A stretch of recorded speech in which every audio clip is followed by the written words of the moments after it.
We have all felt it. You click a button and nothing happens. The cursor spins. A window freezes. A game stutters for no obvious reason. In that moment, even a very expensive computer can feel useless. That failure has a cause. It is not a broken part. It is a bottleneck. To understand why computers slow down, you have to stop looking at individual components and start looking at flow. A computer is not a collection of parts. It is a workflow. Every component inside a computer exists to move instructions, data, and power through the system. When that movement slows or stops, performance collapses. Most people assume performance is decided by the processor or the graphics card. It usually is not. Performance is decided by where data waits, slows down, or arrives late. That delay is the real villain. Everything begins as an instruction. Clicking an icon, typing a letter, opening a program, or loading a video all become instructions that must be read, ordered, and executed correctly. This is the role of the CPU. The CPU is extremely fast, but it is limited in space. A useful way to think about it is as a chef in a kitchen. The chef works quickly and precisely, but can only handle so much at one time. The CPU does not store large files. It does not draw images. It does not permanently hold data. It makes decisions. The CPU reads instructions,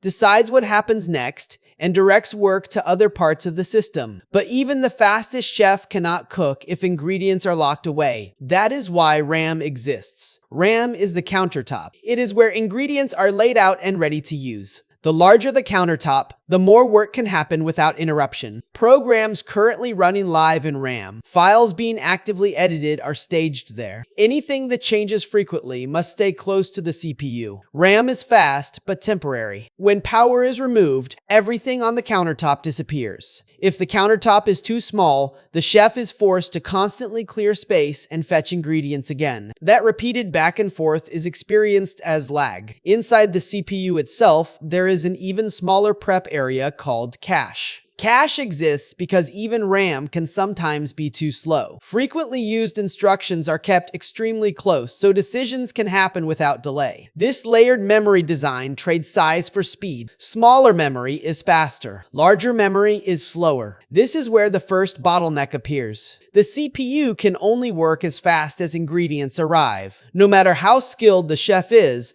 cooking stops if the countertop is empty. So where do the ingredients come from when they are not already on the counter? That is the role of storage. Storage is the pantry. It is large. It holds everything, but reaching it takes time. Modern computers use solid-state storage, which is much faster than older design, but it is still slower than RAM. Storage holds operating systems, applications, and long-term files. When a program launches, ingredients must move from the pantry to the countertop before the chef can work. If that movement is smooth, the system feels responsive. If it is delayed, everything pauses. The system does not care which component caused the delay. It only reacts to waiting. This is where frustration begins. Here is the reset. Storage is the past. RAM is the present. The CPU is the future. If the past does not reach the present fast enough, the future never happened. That is a bottleneck. So if you remember one thing, remember this. A computer's speed is determined by how efficiently data moves between components, not by how powerful a single component is. Some workloads overwhelm the CPU, not because it is weak, but because they require massive parallel effort. This is why the GPU exists. If the CPU is a chef, the GPU is a kitchen full of assistants. Each assistant performs a simple task, but they all work at the same time. Graphics rendering, video processing, and many modern applications benefit from this design. The GPU handles volume. The CPU handles control. The GPU does not replace the CPU. It depends on instructions from it. Data delivered through memory, stable power, and thermal headroom. If any of those are limited, performance collapses again. This coordination happens through the motherboard. The motherboard is the kitchen layout. It determines how far ingredients must travel, how wide the paths are, and how many tasks can happen at once. It controls communication, timing, and power distribution. Two systems with identical components can behave differently because their layouts are different. Pathways matter. Power enables every action inside the computer. The power supply converts electricity into stable voltages required by different components. If power delivery is unstable or insufficient, components reduce performance to protect themselves. Poor power quality produces heat. Heat introduces the final bottleneck. When components reach safe temperature limits,